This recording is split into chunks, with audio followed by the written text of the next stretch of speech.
आप एक Muslim family से बिलोंग करती हैं और मैं कह सकता हूं आपकी फैमिली ट्रेडिशनल थी या बहुत मॉडर्न थी। ऐसी फैमिली में ये कहना कि मुझे फिल्मों में जाना है, एक्टिंग करना है, आपको कोई परेशानी हुई आपके पिता की तरफ से, पेरेंट्स की तरफ से? पुशबैक आया फॉर श्योर।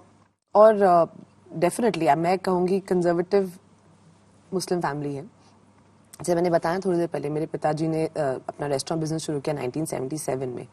और जब शुरू किया तो एक इंसान एक ग्रिल के साथ कबाब लगाने वाला वैसे व्यवस्था थी। तो जब मैं पैदा भी हुई तो हम कालका जी में एक 1 रूम हाउस में मेरा जन्म हुआ।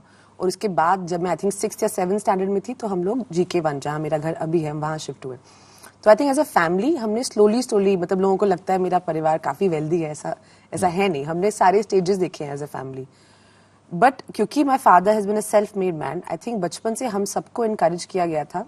एंड मैं लड़की थी, उसके बावजूद भी मेरी फैमिली ने कभी मुझे ऐसा फील नहीं होने दिया कि तुम अपने भाइयों से कम हो, या तुम्हें वो अपॉर्चुनिटीज नहीं मिलनी चाहिए, या तुम यहाँ नहीं जा सकते, या कुछ नहीं अचीव कर सकते।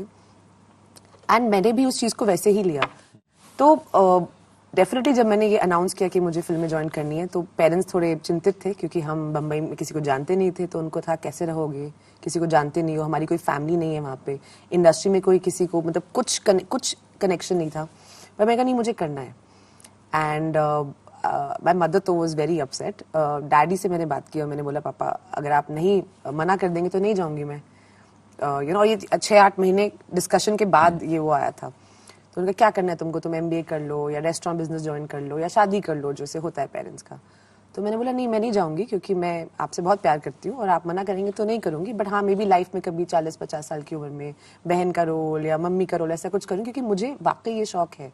बट हाँ, ये रिग्रेट जरूर रहेगा कि आपने मुझे सपोर्ट नहीं किया जब मुझे अपॉर्चुनिटीज मिल रही थी।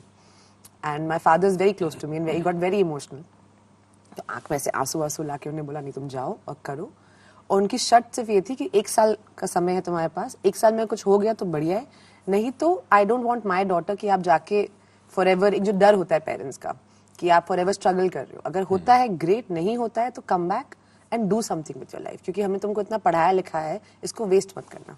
सो मुझे लगता है कि मेरे शुरुआत का जो भी काम था, I think I was not doing for my self, I was doing for my father, कि ही शुड बी प्राउड कि आपको जब आपके दोस्त आप तारीफ करें काम की मेरे, या बोले हमें हुमा का काम अच्छा लग रहा है, for me that was very important. तो ये तो बॉलीवुड का वो साइड है, ग्लैमरस साइड है जो हमें स्क्रीन पर देखने को मिलता है, और स्क्रीन के पीछे क्या होता है ये किसी को पता नहीं चलता। जब आप गई इस बॉलीवुड में, मुंबई में, तो वहाँ नेपोटिज्म के आरोप लगते हैं, सिर्फ उन्हीं को काम मिलता है जो कि फिल्मी परिवारों से आते हैं। वहाँ पर ये कहा जाता है कि आउटसाइडर्स के लिए बहुत ही मुश्किल है। वहाँ पर एक्सप्लॉयटेशंस होते हैं, मी टू के आरोप लगते हैं। जब आप गईं, आजकल तो वैसे भी बॉलीवुड इतना कंट्रोवर्शियल है, कुछ क्या क्या चीजें कही जाती हैं, आपने वो सब चीजें सही पाई? आपके साथ भी वो सब हुआ क्या? आपकी जो जर्नी थी शुरुआत में, आपको ऐसा लगा कि भाई ये तो ऐसी जगह है, यहाँ पर तो बहुत नेपोटिज्म है, बहुत एक्सप्लॉयटेशन है? सब बॉलीवुड इंडिया है, जो प्रॉब्लम्स पूरे देश में है वो बॉलीवुड में भी है। तो ऐसा नहीं कि जब मैं वहां गई तो किसी ने मुझसे बदतमीजी से बात नहीं करी, या मुझे किसी फिल्म से निकाला नहीं गया, या किसी ने अनड्यू एडवांटेज देने की कोशिश नहीं की। बट ये जो प्रॉब्लम्स हैं ये खाली बॉलीवुड में नहीं है। As a woman, as an Indian woman living today, ये प्रॉब्लम आप अगर दिल्ली शहर में चल के चले जाओ सड़क से तो वहां पे भी आपके साथ होंगी। तो ऐसा नहीं कि मैं प्रिपेयर्ड नहीं थी इसके लिए। बट आई फील कि खाली बॉलीवुड को दोषी मानना या उसको एक बॉक्स में रखना कि सिर्फ बुरे लोग होते हैं। How did you deal with it? Just the way I deal with a badly behaved man on the streets of Delhi, the same way. Are they different from others?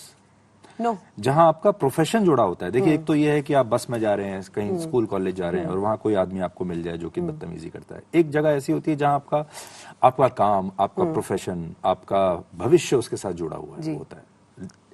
तो क्या अलग होता है? बट ये ना बहुत खतरनाक नैरेटिव है, और मैं सबको बोलती हूँ, अब तो खैर मुझे 10-11 साल हो गए काम करते हैं, मुझे लगता है कि मैं अपने सेट पे जितनी लड़कियां होती हैं जो बिहाइंड द सीन्स भी काम करती हैं, मैं सबको बोलती हूँ कोई आपसे बदतमीजी करे तो आप ये मत सोचो कि आप किसी को बोलोगे तो आपका काम छिन जाएगा। ये बहुत ही प्रॉब्लमैटिक नैरेटिव है। अगर आप एज अ वर्किंग वुमन जब आप काम की जगह पे जाते हो, कोई आपसे बदतमीजी करे और आप उस बंदे को इंप्रेशन बता दो कि देखो तुम बदतमीजी करोगे तो मैं सबको बता दूंगी, तो वो अपने आप डर जाएगा। बट क्या होता है मोस्टली ना, ये जो नैरेटिव है कि काम की जगह पे आप कैसे बोल सकते हो, कि बहुत प्रॉब्लमेटिक है, क्योंकि हम लड़कियों को एक्चुअली और डरा रहे हैं कि अरे तुम्हारी बदनामी हो जाएगी, देखो मत बोलो, भूल जाओ। नहीं, बोलो, सबको बताओ।